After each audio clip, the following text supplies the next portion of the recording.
Rivers that stay cold and clear are home to a family of fish built for current and oxygen. We'll tour salmon, trout, and char, the cold water trio, and see where they live, how they grow, and why their paths sometimes cross.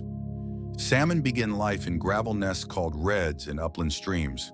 After hatching, they hide among pebbles, then drift as smolts when their bodies shift for salt water. Estuaries give a brackish gym where gills train for the ocean. Together, out at sea, salmon turn plankton and small fish into stored energy. Years later, they use scent like a map and fight back upstream to spawn, trading shiny ocean armor for darker home water colors. Most Pacific salmon die afterward, feeding riverbanks with ocean nutrients. Atlantic salmon once ran in many North Atlantic rivers, and in a few places they still do. Their life plan mirrors the Pacific fish: gravel birth, ocean growth, and a homeward return powered by fat stores and timing tuned to flow and temperature. The final weeks are a fast of pure will. Trout write a different story. Many spend their entire lives in fresh water, moving between shaded creeks, cool rivers, and deep lakes rather than crossing into the sea. Some rainbow trout become steelhead and run to the ocean. Some brown trout turn silvery and roam big lakes like inland seas.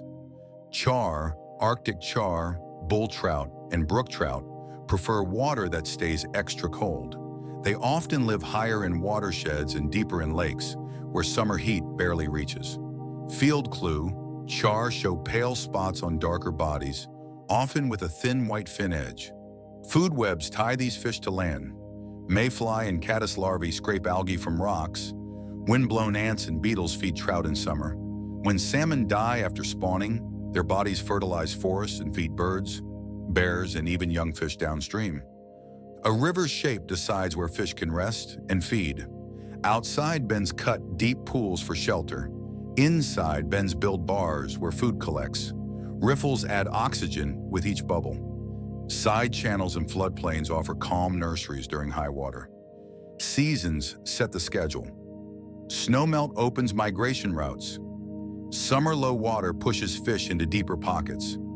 Fall brings spawning for most salmon and many trout and char. Winter slows everything, and fish slide into slower eddies and cut banks to save energy at night.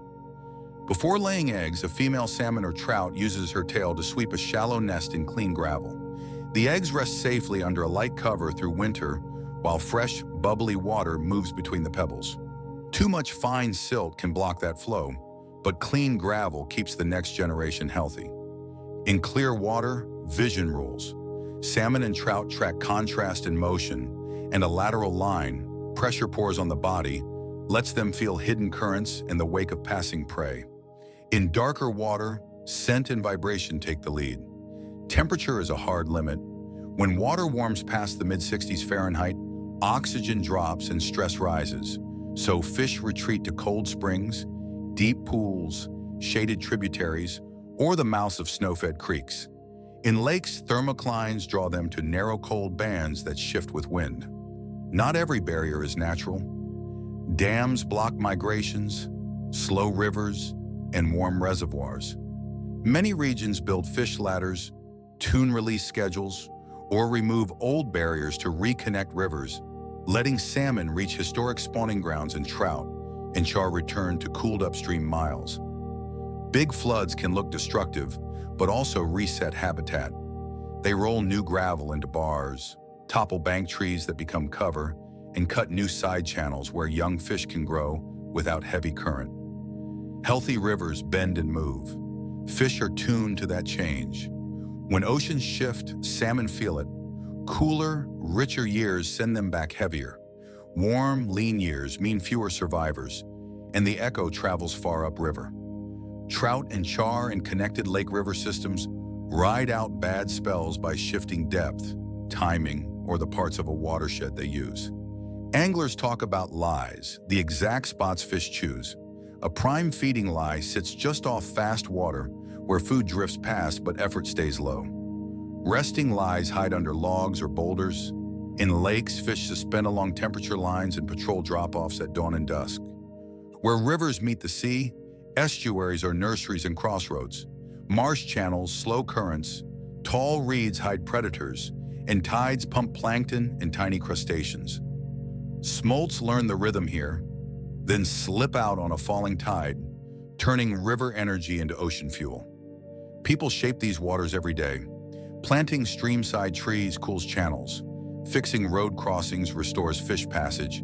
Saving spring flows keeps eggs covered. Smart harvests leave enough adults to seed the next run. Small local steps add up across a watershed. What links salmon, trout, and char is a simple equation: cold, clean, linked water.